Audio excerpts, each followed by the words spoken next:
Is a Palestinian state, a sovereign Palestinian state, about to be created in defiance of the wishes of the state of Israel, in defiance of the wishes of the United States government, the Trump administration, and in defiance of every single agreement that has ever been made between the Israelis and the Palestinians, that there would be no sovereign Palestinian state unless it's an agreement negotiated by both sides. Hi, this is Joel Rosenberg with a YouTube exclusive.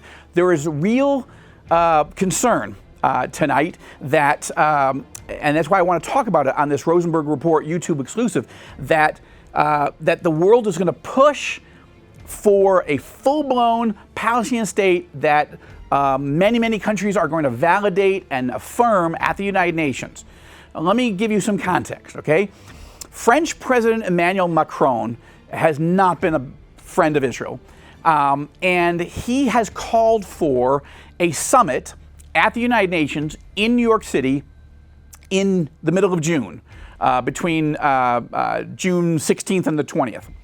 And in that week, Emmanuel Macron, the French president, is going to hold a summit with the Saudi leadership and the president of the Palestinian Authority, Mahmoud Abbas, and they are going to push for getting every detail done so that every country in the world, presumably except Israel and the United States, is going to support the creation of a Palestinian state, overriding and going around any direct negotiations with Israel or the United States. This is not good. This is not the way to do business. If the Palestinians want a state, they've had opportunity after opportunity after opportunity. President Trump has offered the deal of the century. Remember, January 2020, President Trump unveiled his, quote, deal of the century in the East Room of the White House with 3 Arab ambassadors present, with Israeli Prime Minister Benjamin Netanyahu present, and Trump laid out his plan. And that included a demilitarized Palestinian state. Okay, part of it would be in what we in Israel call Judea and Samaria, what the world calls the West Bank. Part of it would be in Gaza, and then Gaza would be expanded to get some additional territory in the Negev desert, so that the Palestinians overall would have more territory than they even currently claim to occupy or control right now. Israel, in return, though, there'd be a swap.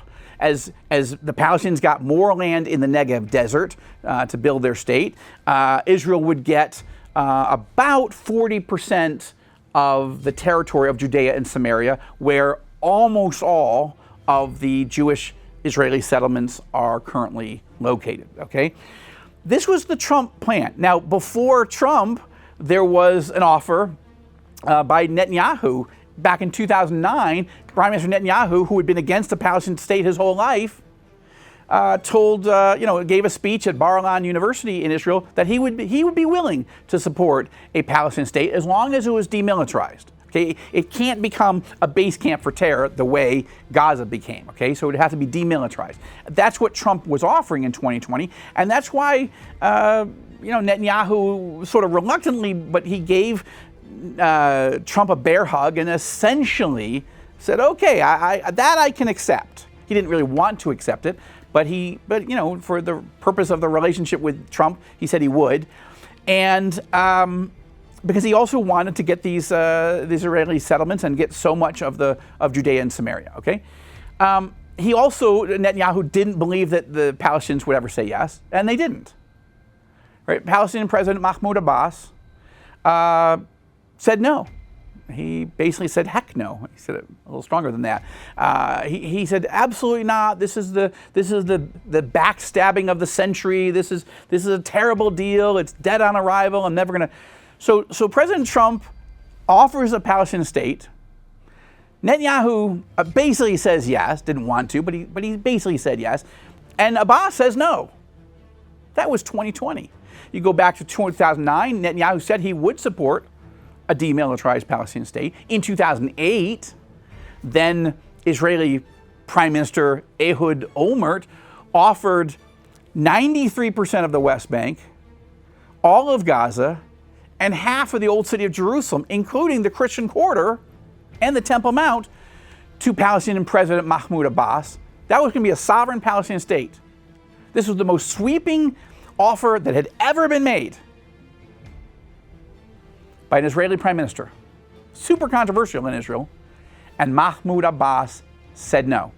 Did you know that Magen David Adom is the emergency services response organization inside Israel, and they're on the front lines of saving lives in Israel every single day? In the United States, it's the Red Cross.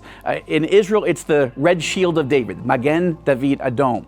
And every car accident, every heart attack, every terror attack, every missile strike, they're there, often risking their own safety to save the lives of others. And most of them that work for Magen David Adom take no pay for their service, but they can't do this work without all the bandages, all the medical supplies, the ambulances, and everything else needed to treat the wounded and to save people's lives.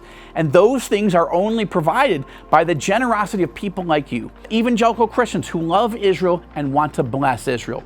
Go to their website, learn more about American Friends of Magen David Adom, make a donation, and make a difference today. Now, before that, you go back to the year 2000. Then Israeli Prime Minister Ehud Barak went to Camp David at the invitation of then President of the United States, Bill Clinton. Bill Clinton is basically saying, hey, Ehud, I'll help you make a Palestinian state with Yasser Arafat. Yasser Arafat, you make a deal. You make a deal. We can do it. We can make history right now. We can do it. But you two have to agree. And what happened? Ehud Barak offered 90% of the West Bank, not as much as Ehud Olmert would later offer. Ehud Barak offered all of Gaza, and he didn't offer quite as much of the Old City. He didn't offer the Christian quarter, but he did offer the Muslim quarter and access to the Temple Mount. That was at Camp David. And Yasser Arafat, the head of the Palestinian Authority, what did he say? He said no. He said no to a sovereign Palestinian state. It would have been done right then. And Arafat said no. In fact, not only did Arafat say no, Arafat returned from Camp David, just outside of Washington, D.C., returned to Israel, to Ramallah, actually, his palace in the West Bank, in the Palestinian Authority, and set into motion the Second Palestinian Intifada, a violent uprising which took the lives of thousands of Israelis, either killed or wounded, in terrible terrorist activity, shootings, knifings, suicide bombings, just unbelievable carnage. And Israel had to go back to war. Ariel Sharon emerged as the prime minister, and he invaded the West Bank, destroyed Arafat's palace, essentially surrounded it, and then Sharon built a security wall between Israel and the Palestinians so that the Palestinian suicide bombers couldn't just walk in and blow up children and people going to cafes and getting on buses. This was a brutal terrorist war that Yasser Arafat set into motion after saying no to a Palestinian state. Look, various Israeli governments, both right and left, mostly left, but some on the right, specifically Prime Minister Netanyahu, have been offering sovereign states to the Palestinians for 8 decades. If you go back to 1947, the partition plan, right, at the United Nations votes and said, we're going to divide the Holy Land, and Israel will get this small part, and the Arabs will get a much larger part, and that will be a new Arab state, and Israel, the Jews will get this little part, and that can be Israel. The Jews said yes. They didn't like it. They wanted much more territory. They wanted all the territory, probably. But the Jewish leadership under David Ben-Gurion said yes. What did the Arab world say? They said no. That was November 29th, 1947. In the months that followed, Israel organized and decided to declare their independence, Israel's independence, on May 14th, 1948. And rather than negotiate any other ways, the Arabs attacked and tried to kill Israel in its womb, in its cradle, let's say. So for 8 decades, Arab Palestinians have been offered a state, and every single time they say no, and it leads to violence.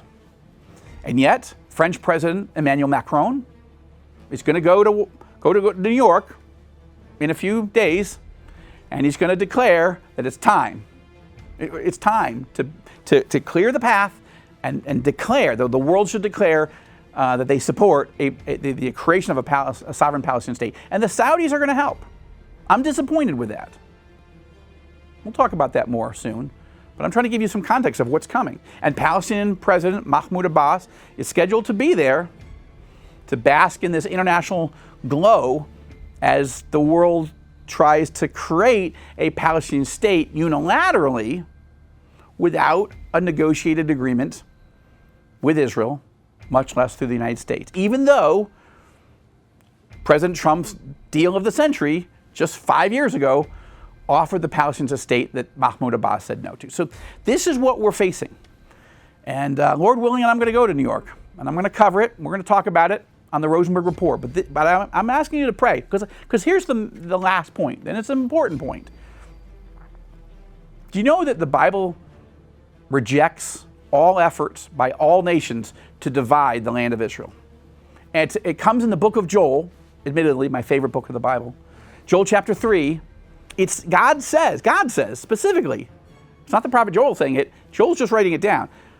God says through the prophet Joel, I will judge all the nations that divide my land. Let me say that again. This is what God says through the book of Joel, chapter 3, verse 2. God says, I will judge all the nations that divide my land. I love the Palestinian people. I want the best for them.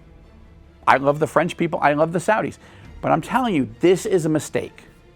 The world is heading down the road of a mistake. God is clear. He's going to judge nations that divide the land of Israel. And yet that's where the world wants to go. Thank you for watching this YouTube exclusive. Please hit like. Please give us your comments.